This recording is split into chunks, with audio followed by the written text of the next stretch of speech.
Hello, everybody, and welcome to the Tip of the Iceberg podcast, brought to you as always by Inside the Penguins, a proud affiliate of the Hockey News. I'm your host, Nick Belsky, joined as always by Nick Horwat. And we got a fun show for you guys today. Obviously, it's always fun when we get to preview and predict a Stanley Cup Final. The stage is set. Florida Panthers, Edmonton Oilers, and we'll break down what we see happening in the 2024 Cup Final. But before we get into that, some Pittsburgh Penguins topics, starting with a little bit of news that came out yesterday from David Pagnotta of the Fourth Period, saying the Penguins, they're not completely out on one of their netminders that they had this past season. And then we're going to talk a little bit about a dark horse to become a everyday NHLer, potentially on the fourth line next season for the Pittsburgh Penguins. But before we get into that, Horwat, I didn't want to throw it out there on Tuesday because it was still fresh, but you're the proud owner of two new pooches. How has dog daddy duties been going for you?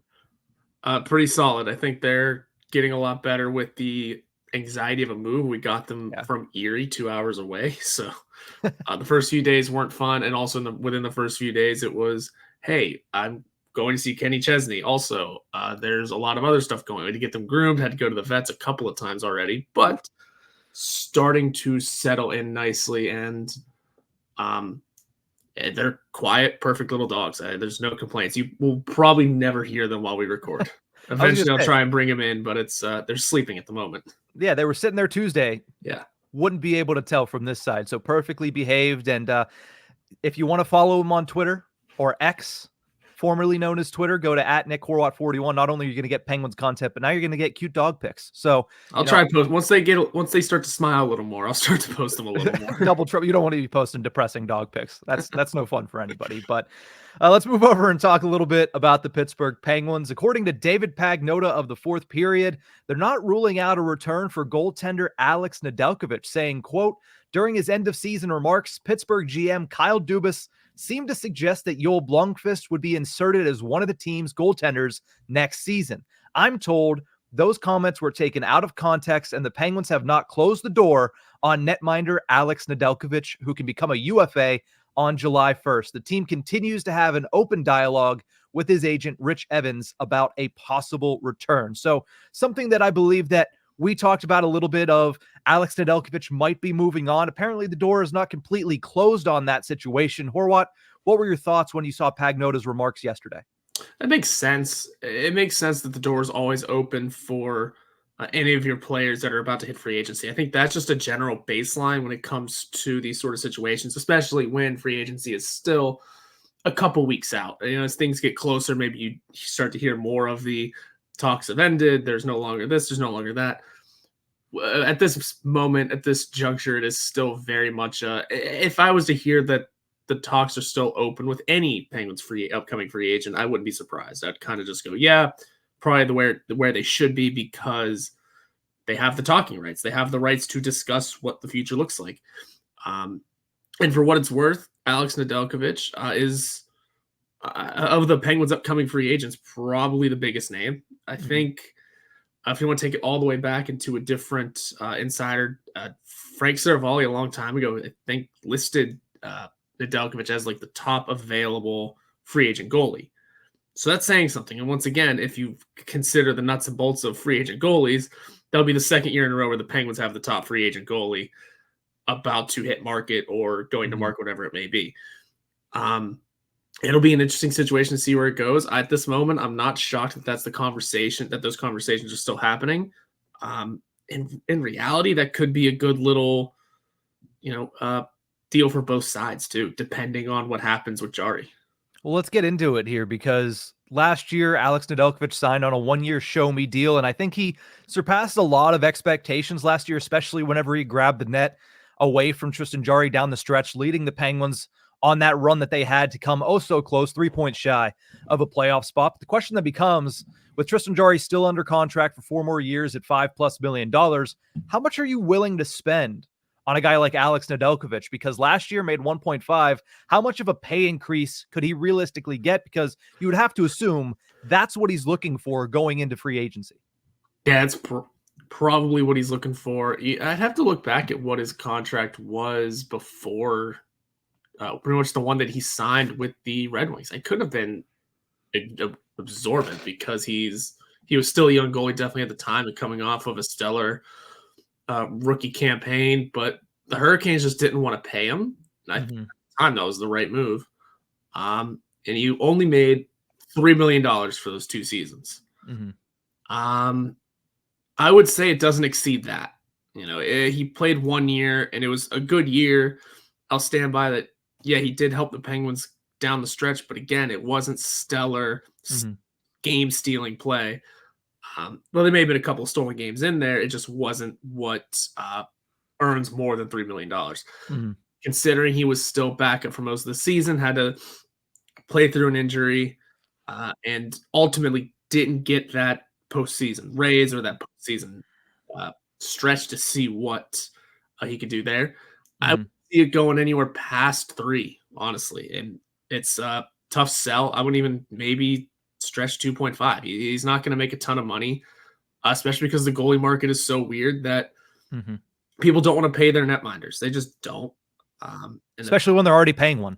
Yeah, and if he is sticking around with the Penguins, they also have to work around $5+ million for Tristan Jarry. So not an ideal situation, but I would say on the open market, he could probably Nedeljkovic could probably exceed 3. But around Pittsburgh, that would be the maximum, the most maximum too. Yeah, let me start this off with doing the Captain Obvious thing. They won't pay him #1 goaltender money. They won't give him #1 goaltender term. He's just not that guy. He isn't. While he was great down the stretch for the Penguins, and by great, I mean he kept them in games. He battled, as Mike Sullivan liked to say. He's not a guy that you're going to put as a #1 goalie for a team that has Stanley Cup aspirations. Now, when you say 3, to me, that would be an egregious deal on Kyle Dubas's part. Anywhere close to that would be an egregious deal. Does he get a second year? Potentially. But at the same time, you're weighing what you want to do in this goaltending situation with Tristan Jarry. Who knows what the future holds for him? With Alex Nedeljkovic, if you bring him in for 2 years. And while, yes, maybe what people took Kyle Dubas saying about Joel Blomqvist was a little bit, premature, but you would have to imagine that they'd still like to work him in and get him some NHL experience this next season at the very least. So how much money are you willing to give a guy in Alex Nedeljkovic that could potentially be your #3 by the end of the season? So what I'm looking at is similar to what Casey DeSmith got on his last contract in Pittsburgh, potentially a 2-year deal that gives him a little bit more security and something around $1.8 million, like a little bit of a pay raise to say, hey, you had a good season. You deserve a little bit of a bump. You deserve a little bit of security, but we're not going to break the bank for a backup goaltender. You can't do that simply because Alex Nedeljkovic, while he was good, and yes, he could be a good battery mate for Tristan Jarry or whoever ends up being the second goaltender in Pittsburgh.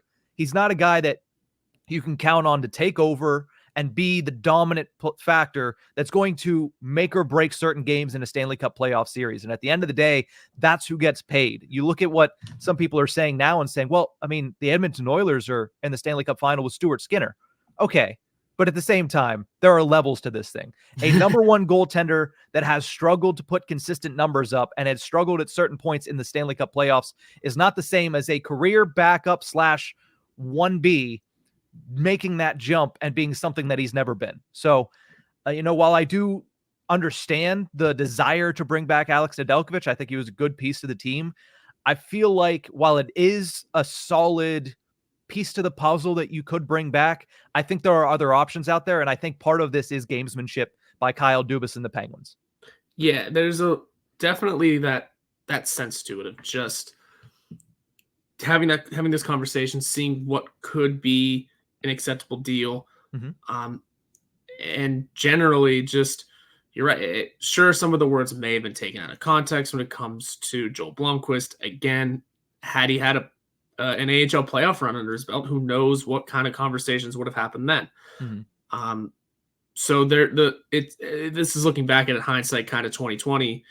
Had we known going into the offseason Joel Blomqvist wasn't going to play in the playoffs, maybe our mindsets are a little more, okay, we need to have discussions with Alex Nedeljkovic to maybe bring him back. And let's not forget that Tristan Jarry's not set in stone here. It seems likely he'll return, but his status here isn't set in stone. I'm trying to pull up what Rossi said Mhm. the other day in his article with The Athletic, because there were some Yeah. bits and pieces to that could lend to Jari maybe being moved. Who knows what kind of Mhm. return that would be? And again, I'm not making any sort of statement. I'm just saying what words have been out there. And let's say Jari does get moved. Suddenly, depending on the return, maybe you are looking at Alex Nedeljkovic as Yeah. maybe you're returning as the number one guy, and Joel Blomqvist is the number two. Ooh. Suddenly, you have a lot of concerns on the back end. Yeah, that's a wild bet if that's the bet that Kyle Dubas makes. I don't know if that would be what he ends up doing. I will say Kyle Dubas and the Penguins would have to be damn near certain that he is ready to return to that 2020, 2021 vintage rookie year with the Hurricanes, of that 15-5-3 run, of that all rookie team and Calder vote receiver. It's if they're certain that kind of thing is going to happen, and they're probably not, because goaltending is tough to tell day after day. Yeah. That's the only way I can see that happening. But for now, I mean, if they're looking to go with the same trio again next season, I don't totally hate it. It just has to be at the right price tag. And who knows if trade talks around Tristan Jarry, if there are any, continue or start or something happens. Yeah, what Rossi said, and I'm paraphrasing here, is essentially the Penguins aren't outwardly seeking a trade to offload Tristan Jarry, but they're accepting calls. They're listening, and as they should, because Tristan Jarry did nothing to give them confidence in his game by losing his net to Alex Nedeljkovic late in the season. And don't misconstrue what I was saying. I wouldn't mind having Alex Nedeljkovic back, but it's exactly what you said. It has to be for the right price. Considering how many other areas of this team need to be upgraded, you cannot overpay a backup goaltender at this stage of the game, especially when you have questions surrounding the number one and you have questions surrounding the number three as to when he's going to be ready. But at the same time, and this is how we can close out this segment here, the Penguins might not be Alex Nedeljkovic's best bet. We talk about what he did at the end of the season.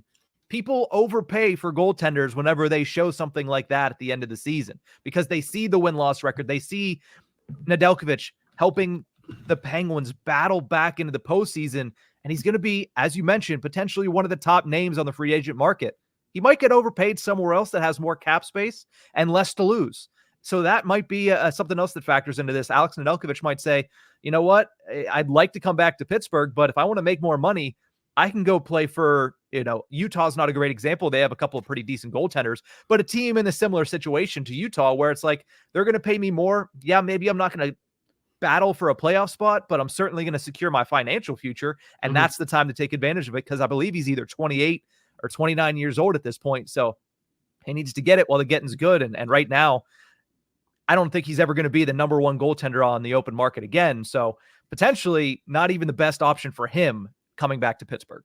Yeah, he can probably find a team that is desperate for starting goaltending work and might have that cap space to spend, willing to exceed that $3 million cap hit from a couple seasons ago.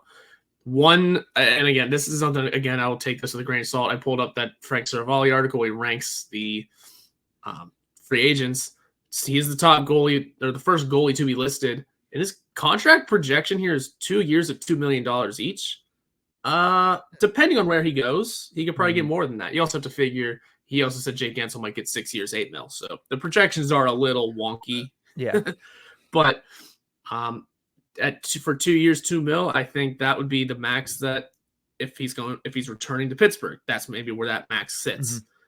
Could it go over that on the open market for teams really looking to solidify some with the starting goalie, like maybe LA, I think comes to mind. Whoever else is looking for the top goalie. Do the Leafs have full faith, confidence in Joseph Woll, or do they need a 1A, 1B like Alex Nedeljkovic? And they're a team not afraid to spend money. Those are the first two options that come to my head right away. At the moment, I can't think of any other teams that are looking like that, but the one that jumps out to me is Ottawa. I can't think off the top of my head who their netminder is, but they're always searching. They just paid Korpisalo a ton of money, and I don't think I think they're already over it. So yeah, but I mean, even outside of the money thing, Alex Nedeljkovic was pretty clear at the end of the season. Yeah, I'd like to be able to be in the position I was in the last couple of weeks. I'd like to be the starter. I'd like to be the guy for an NHL organization. And not only is he not the guy if he comes back to Pittsburgh, he might be one of 3 guys when he comes back to Pittsburgh. So somebody else might be willing to give him a more guaranteed share of the NHL crease, and that might be more enticing to him as well. So these are all things he's going to weigh over the next, 25 days until July 1st, the start of free agency. So it's stuff he's got to weigh. It's stuff the Penguins got to weigh, and it's going to be an interesting storyline to follow as we get closer to free agency. We're going to get more of these little nuggets about pending free agents, both with the Penguins and outside the Penguins, see whoever gets tied to the organization in Pittsburgh. But let's move over and talk about somebody that came over from the Ottawa Senators, and that is Jonathan Gruden. He's flying under the radar a little bit. Even when he signed his contract extension, we really didn't talk about it because he signed it, I believe it was either 2 minutes before or 2 minutes after Jack St. Ivany signed. And we talked more about St. Ivany because he's more guaranteed to be an impact player next year for the Pittsburgh Penguins organization. But you look at Gruden, 2 years, league min, $775,000. And to be completely honest, for a while, I forgot that he had signed an extension until I looked at the great piece that Michelle Crecchiolo did on him. The kid went to Napa Valley to celebrate after signing this extension. Is he a dark horse, Horwat, to become a full-time NHLer as early as next season? You know what? I think so. I think he's in that range because of this deal that got signed. Obviously, I believe it's an upcoming RFA anyway, so something had to be thrown to him. But he was one of the early signings for Kyle Dubas in this offseason and opening up. It was all at once. It was Jack St. Ivany, Jonathan Gruden, and then bringing Philip Kroll back to North America. There's 2 episodes in a row I got a Philip Kroll reference in there. You're welcome, everybody. We'll see how long you can keep the streak going. Well, I'll find a way. But I think that absolutely opens the door for the confidence that the team has in Jonathan Gruden, that they want to see if he can make that jump. The team is looking to get younger, and he's definitely among those younger assets. And if they don't fill out a stronger or a more productive third-line center, if they don't find someone to bump Lars Eller down the lineup a bit, I could absolutely see Jonathan Gruden stepping up into the fourth-line position, whether it be as a center or a wing. As early as opening night. He's got to have a good camp and a good preseason, obviously, to do something like that. But when the Penguins acquired him from the Senators in that Matt Murray deal, I think right away I started looking at him as one of the top prospects in the system. Again, it was a thin system at the time, but as a guy that can bring quite a bit of juice to all areas of the ice, and seeing him tussle a little bit, I didn't realize he was a bit of a fighter, so he's got that edge to him still. He's a good kid to have around the team, and if he's able to prove himself and continue making those huge strides forward, absolutely he could be on this opening night roster. Yeah, one thing that we've talked about pretty much consistently since the season ended is the Pittsburgh Penguins need a little bit more grit. They need a little bit more snarl. They need to be harder to play against. They need to be a little bit more physically imposing. And Gruden brings a little bit of that. I mean, it's underrated, undervalued. As you mentioned, sometimes you didn't even realize that, oh, yeah, this guy is a pretty physical player. Yeah. We've seen a couple of massive hits in his 13-game sample this past season at the NHL level, and he's often looking for contact, and that's the big thing. Mike Sullivan might not like it. It might not be part of his system, but Jonathan Gruden is looking for contact on every single shift he has, and that's going to endear him to the Penguins fan base. And if he does it in an intelligent way, if he does it in a measured way, or he doesn't put himself out of position, Mike Sullivan's going to like it as well. That's what Sullivan doesn't like. He doesn't like physicality for physicality's sake if it puts you out of position and puts the other team on an advantage. Jonathan Gruden has done it in an intelligent way, the 13 games that he's played at the National Hockey League level. And I think that's why you're going to see him start to get more and more opportunities. And also, he has some scoring prowess too. 10-plus goals in the last 3 seasons at the American Hockey League level. We're not looking for him to be a 10 to 15 goal scorer at the National Hockey League level. Clearly, that would be great to get out of a fourth-line left wing. But think about somebody that was a pretty, not key piece, but a nice piece to the Penguins Stanley Cups in 16 and 17. Did he score a lot of goals? No. But what did he do? He looked for contact. He played intelligently on the fourth line. He ate up minutes, and he didn't give anything up in the defensive zone. He also echoed all of the introductions from Ryan Mill while on the bench, which is the thing he was most known for during those Stanley Cup runs. and that's Tom Kuhnhackl.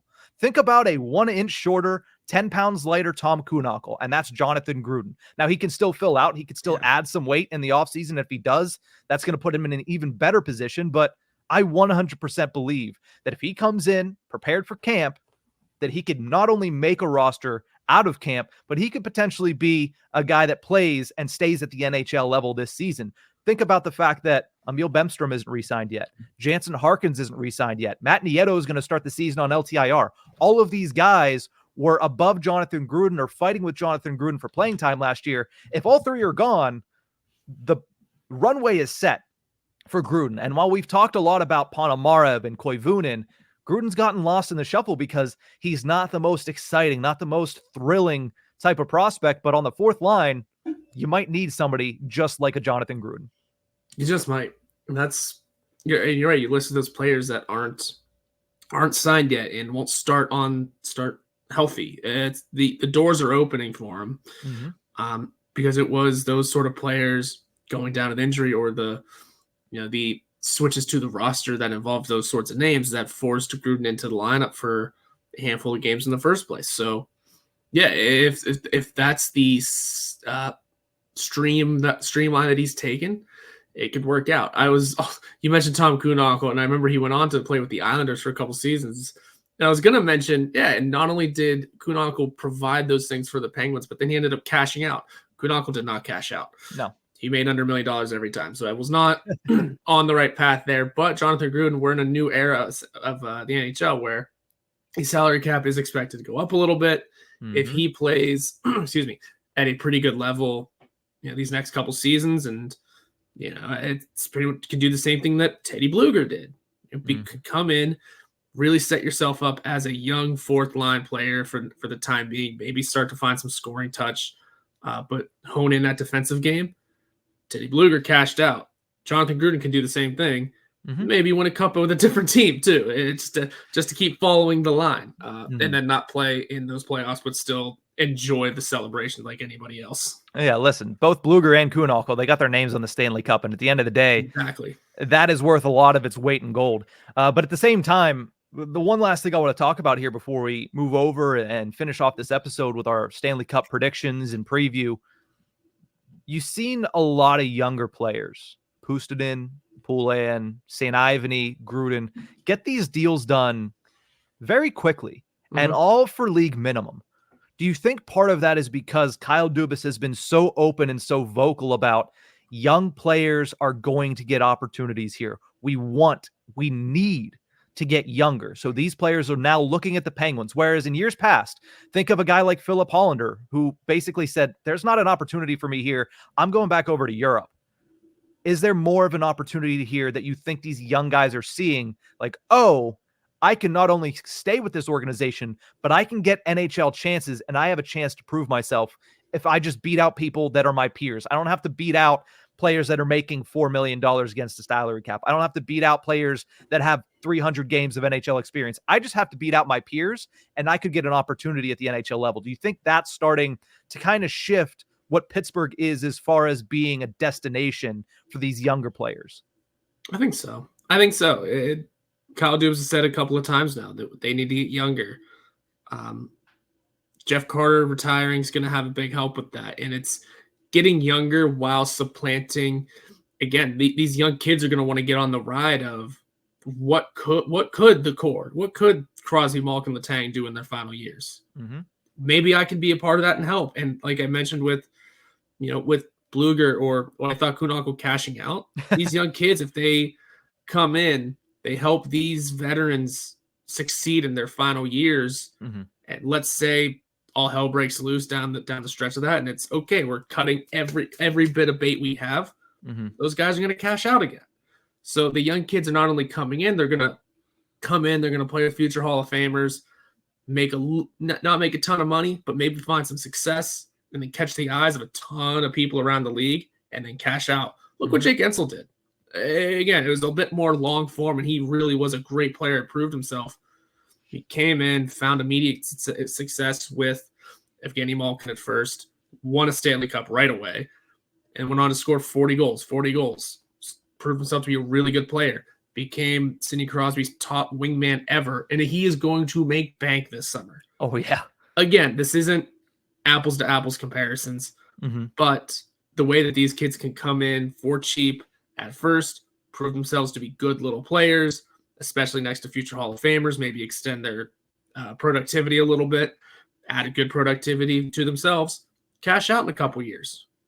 It's the Penguins definitely turn into a destination for young guys building their future, and if they turn out to like the city, building the Penguins' future.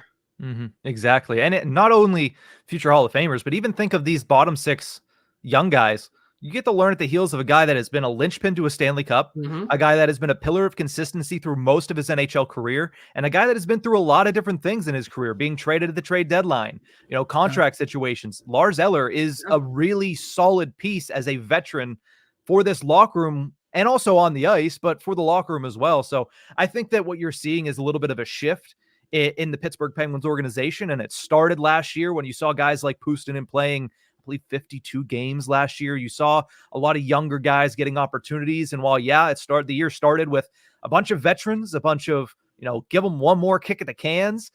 It ended with your Jack St. Ivany's. It ended with Jonathan Gruden getting 13 games. It ended with Puustinen being an everyday piece of the lineup. It ended with Jesse Puljujärvi getting a revival on his career when he's only at the age of 25, 26 years old. So there is opportunity for younger players in Pittsburgh, and I think that's only going to be a positive for these younger prospects that are coming up and trying to prove themselves, and also for the Penguins when it comes into free agency. We'll see how it pans out. We'll see how many 27-year-olds they're able to snag off the free agent market, because as we have to simply remind everybody, most UFAs are 27 and older. I wish this fan base would stop just looking at the age column and judging flatly on that and nothing else. But at the end of the day, I think it's going to be an interesting summer, and I think that is going to play a factor. Kyle Dubas's insistence on younger, at least public facing, his insistence on getting younger, and younger. But let's move over, finish this episode off by previewing the 2024 Stanley Cup Final. Florida Panthers taking on Connor McDavid and the Edmonton Oilers. Game 1 is set for Saturday night at 8 p.m. on both ABC and, Horwat, you're going to love this one, ESPN Plus for all of us that have cut the cord. So Panthers out of the East, Oilers out of the West. I didn't have either of these guys. My Dallas Stars preseason picks fell short. I was so close, but it fell short. But it's Panthers, Oilers. First opinions, first thoughts, Horwat, on this matchup for the Stanley Cup. I'm kind of stunned by it, actually. I mean, I know Florida is a good team and is very well deserving of being there. Oh, yeah.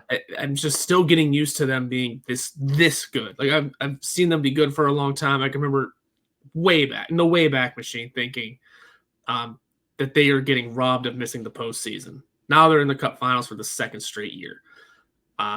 So I am only a slightly bit stunned by the Panthers making it. I am absolutely shocked that the Oilers made it. So shocked. That goaltending situation is still weird, but you cannot deny any longer, really. You probably still can. This team is probably the most well-rounded Oilers team we've ever seen, and yet there are still a ton of flaws everywhere. But Connor McDavid and Leon Draisaitl are, as usual, rolling on all cylinders. They're getting a ton of help from the guys like Zach Hyman, from Evander Kane, from Evan Bouchard. Who? Yeah. That's about it. But it's those names. But their penalty kill looks a hell of a lot stronger. When he wants to play really well, Stuart Skinner looks really good in net. They had 10 shots on goal, and they're still making the Stanley Cup Final. Yeah. I don't get it. They're a flawed team, so I think it's going to be an interesting final. It's going to go long, I bet, because we've never seen it before. We've seen determined Connor McDavid. Oh, for sure. We've seen determined Leon Draisaitl. Oh boy. The game plan for a game 1 might literally just be get the puck to those two, sit back. Yeah. Just see what they do. Just see if they can do this for a couple of games and do it on their own. It's going to be an impressive watch.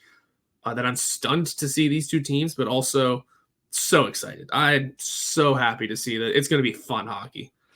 Now, the Oilers haven't given up a goal on the penalty kill in like a month.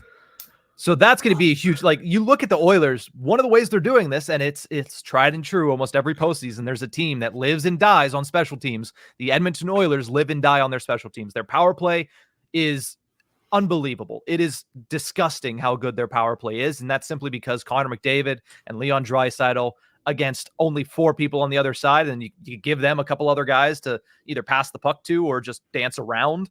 It's ridiculous how good their power play is. But their penalty kill being as dominant as they were against the Dallas Stars made the difference in that series. Not to mention, you mentioned Stuart Skinner. He pulled a 2017, Matt Murray, wherever in the conference final against the Ottawa Senators. Matt Murray was like, I'm getting shelled a little bit here. They put in Fleury for a game and a half, and then Murray was stellar the rest of the way, on the way to a Stanley Cup in 2017 against the Nashville Predators. But the same thing is happening here with Stuart Skinner. Calvin Pickard comes in the second round series against the Vancouver Canucks, plays a couple of games. The net goes back to Stuart Skinner. Look at what Skinner was able to do in Game 5 and Game 6 against a really good, in my opinion, I thought the best team in the playoffs, Dallas Stars. He absolutely shuts the door, especially in Game 6 when he was getting no support going the other way. The puck was in his zone exclusively. The defense was good for Edmonton, but Stuart Skinner was solid that entire game.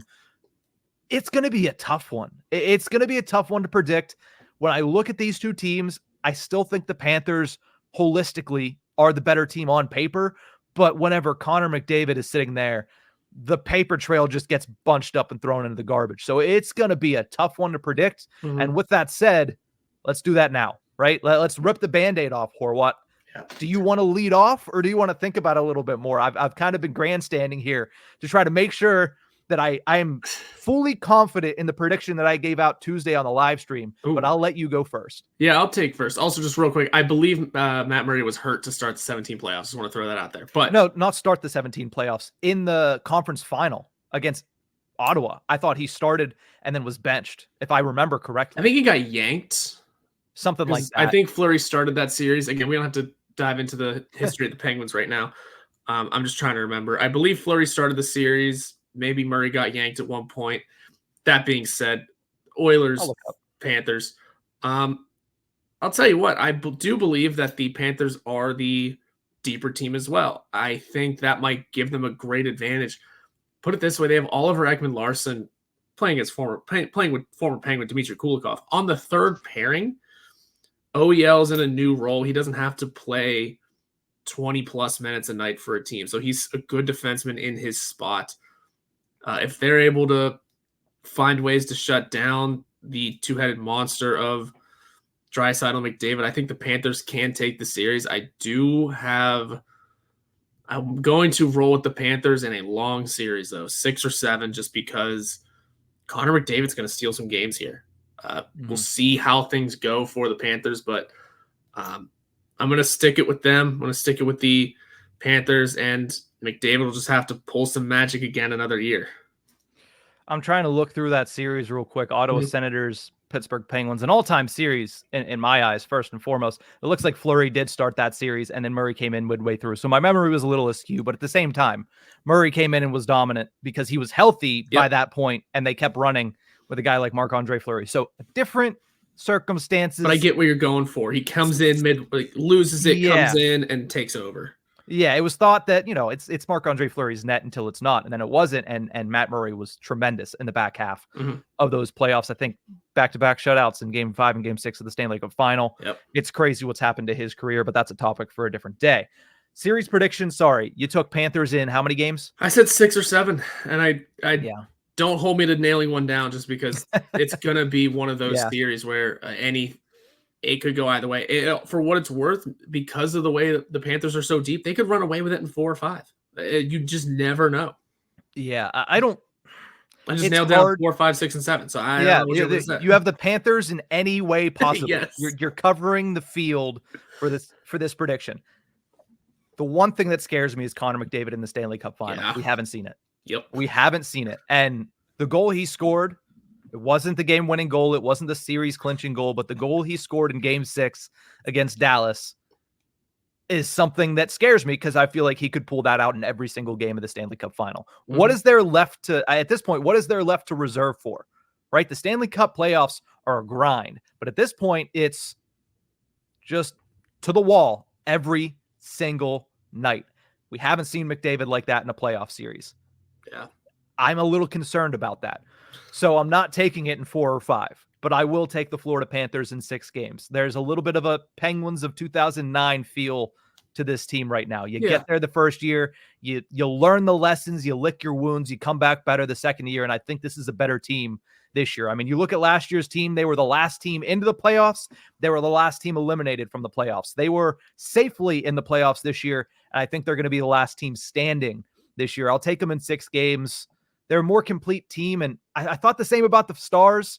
McDavid was able to take them down, but man, I have a hard time envisioning this Florida Panthers team being bested in a best-of-7 series against a team that does have some question marks, as you mentioned earlier, in the Edmonton Oilers. So I'm going to go Panthers in 6. We're both on the same side with this one. Yeah, I think so. It's going to I'm not going to say most likely, but I'm going to take the Panthers for sure. Mm-hmm. Let's finish this off with our Conn Smythe predictions. Now, this could go in a bunch of different ways. You look at the Edmonton Oilers, they have the high flyers, they have the high scorers. It's McDavid, it's Draisaitl, it's Evan Bouchard as well, among the top point scorers in the Stanley Cup playoffs. Who do you have as a Conn Smythe prediction with in mind the Florida Panthers are taking the cup in your eyes? If I can shoot one out for each team. I think if it's the Panthers that's going Carter Verhaeghe, this is looking at the numbers up to this point. Not including any sort of standout performances from the final. He just seems to have the most well-rounded stat line. And Kachuk is leading the team in points, but he only has 5 goals, I think, on top of a ton of assists, which is good, which is something to absolutely stand by. But goal scoring does matter quite a bit. And I believe Carter Verhaeghe leads their team in playoff goals at the moment. So he's got that plus a bunch of assists. So just the way it's pretty well-rounded feels good to me. Kachuk is a second option. I was going to throw Bobrovsky in there, but the numbers aren't standout-ish enough for me, because you always have to look at the goalies in this situation. You really do. Yeah. I didn't know if you wanted to give your Oilers one before I closed out. My bad. And for the Oilers, part of you just wants to stick, much like Sidney Crosby in 16 and 17. McDavid, just because it's on the list. Because who knows if this is happening again? Here you go. You got to take it. Then you look at the numbers, and much like Kachuk, he only has 5 goals, 26 assists. But but Draisaitl's got 10 and 18. Evan Bouchard 6 and 21. Again, is crazy. And again, if you look at the goalies, the way Stuart Skinner battled back, again, the numbers aren't stealing games, but is an option. I think though, with the Oilers, you go McDavid just because the assist numbers are disgusting. And it's one of the situations. It's like Crosby in 16. There may have been better players on the team. Phil Kessel. Yep. Yeah. Neon Draisaitl right now, maybe. Sorry, got something. You're good. There may have been better players, more productive players, but you just don't know if this is happening again. Well, so he's on the list. When you look at those names, it's like MVP, your eye is drawn to Connor McDavid. Yeah. Okay. Forget what everybody did. Connor McDavid won the Stanley Cup. Exactly. Connor McDavid. Yeah. You just don't know if you're going to get that chance again. And that's just to add to the legacy, to add to the trophy, trophy case, and to give them more push in the history of the NHL. So if it's the Oilers, I'd go McDavid. If they're going by numbers, Draisaitl. Yeah. My Conn Smythe prediction, I'm going to stick with one because I'm going to use it as if I was voting for it. But as of right now, I'm going to go based on how I see this series playing out. I see the Florida Panthers winning this in 6 games. And if they win at all, it's going to be because, at least partly, of how good Sasha Barkov was defensively against Connor McDavid. I'm not saying he's going to shut him down. But if the Panthers are going to win this in a series 4-2, Alexander Barkov is going to have to be a force to some extent to slowing down or preventing Connor McDavid from completely taking over. So not only for that reason, but also you look at the points as well. 17 points in this postseason, second leading scorer on the Florida Panthers behind Matthew Tkachuk. There are plenty of good options. And of course, It remains to be seen what they're going to do in the Stanley Cup Final. But if I'm projecting the Panthers in 6, I'm projecting Sasha Barkov to have a good, at least defensive series. And we know how good and how talented he is as well. I think it'd be Alexander Barkov for Conn Smythe and the Panthers in 6. You have Carter Verhaeghe as your lead guy, and you have Panthers in 4, 5, 6, or 7, but more realistically, Panthers. 6 or 7. Yeah. Here's another question that can absolutely be had as well. Win or lose, does it go to McDavid anyway? Could this be one of those years where hey, the Panthers lost, but guess what? The Oilers finally made it. Who knows if they're going to get back again? Connor McDavid, here's your trophy. Get out of here. Yeah, it depends how much of the Canadian media has the vote and how well he does. If Connor McDavid goes out and scores 3 points per game and still loses, first of all, then all credit to Paul Maurice for figuring out how to win in despite of those circumstances. But then, yeah, you could probably make the argument considering how good McDavid has been throughout this postseason. So it's going to be a fun Stanley Cup final. You know, the last couple of finals have been entertaining. Vegas versus Florida, entertaining as heck. The year prior, Colorado versus going for the three-peat Tampa Bay Lightning, very entertaining. I'm not going to go back to the bubble playoffs because, to me, personally, that felt underwhelming. Sorry, Tampa, to rain on your parade, but you've had 2 of them in the last 4 years. I think you'll live. Yeah, but I also I'm excited. Dallas was in the Cup final for the first year. They were. Wow. Yeah, I forget Montreal was a Cup finalist in the last half decade. Yeah, but those are weird playoffs, man.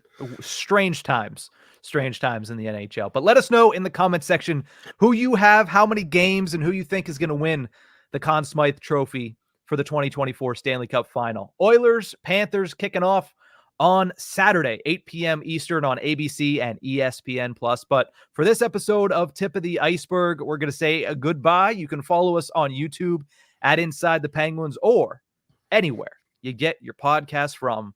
We'll see you guys next time.